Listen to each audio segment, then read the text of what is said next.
Now, the WGAL News 8 Storm Team forecast with meteorologist Ethan Houston.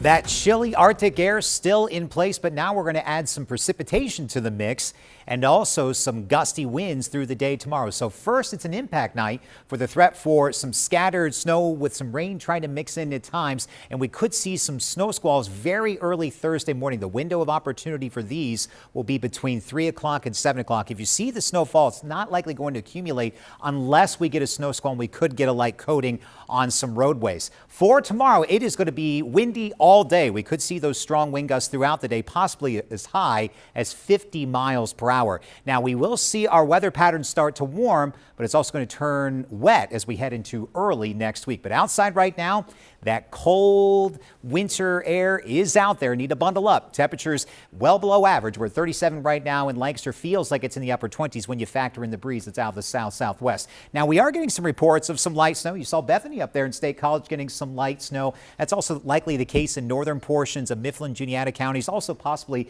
some light snow reaching the ground in Adams County, but temperatures area-wide are above freezing. So some scattered light snow in some spots, but with temperatures in the mid to upper 30s, it's just going to likely make the ground wet. As we go through tonight, after midnight, a strong cold front approaches the valley. And out ahead of that front, we'll have those scattered snow and rain showers and the potential to see those squalls. Again, timing for that will be between 3 and 7 a.m. Then the winds will pick up and stay up through the day tomorrow. May see an isolated afternoon snow shower, but notice the temperatures. They'll be in the mid to upper 30s in the morning and actually drop as we head through the day. But notice here on that wind gust forecast, throughout much of the day, we're talking wind gusts in excess of 40 miles per hour. That's enough to bring down some tree limbs, cause some power outages. If you have your yard decorated for the holidays, need to secure those items because the winds will be whipping throughout the day. This is why the Weather Service has put us under a wind advisory from 1 o'clock until 7 o'clock tomorrow evening.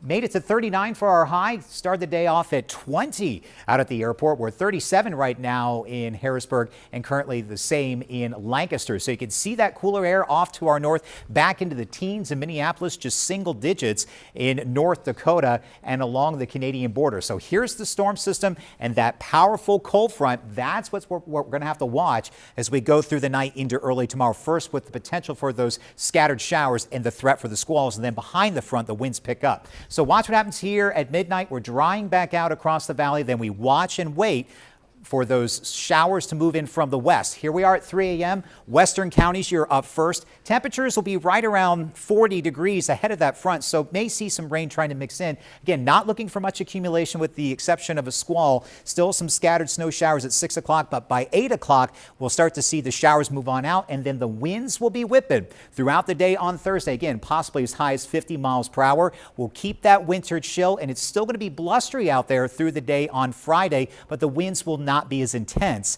as tomorrow. You can see here on the predictor in terms of the snowfall, not going to rule out some minor accumulations on the grass where we do see that snow come down in those scattered showers through tonight into very early tomorrow.